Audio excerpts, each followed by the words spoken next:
Most people think a power tool battery pack is just cells. In reality, it's a full engineered system, and the inside is where quality is decided.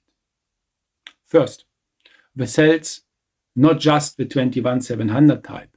The real engineering is the series and parallel layout, current limits, and how stress is shared across the pack. Second, the BMS, battery management system.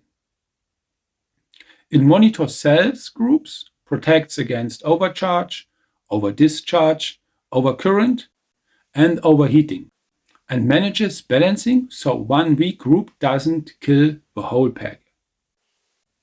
Third, thermal engineering.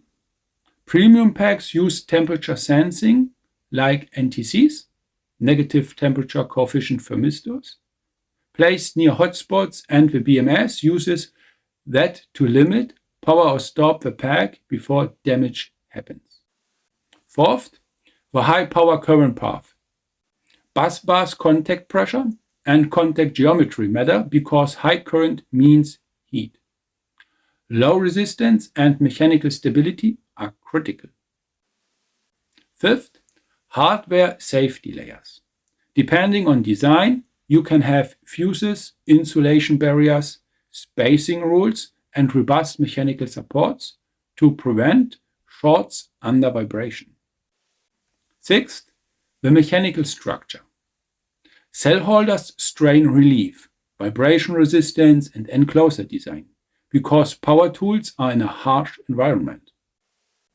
Seventh, charger and tool interface. Many systems use additional pins for identification and temperature reporting. Eighth, transport compliance. To ship lithium packs legally, you need UN 38.3 transport testing. Ninth, product safety testing pathways.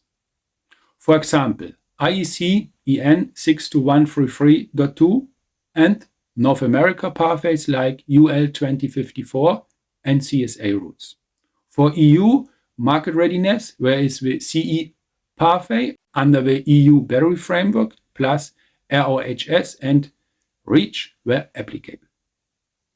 So if you support right to repair and want power tool battery packs built with advanced engineering that last longer, please support the Swappery prototype build. Link in bio.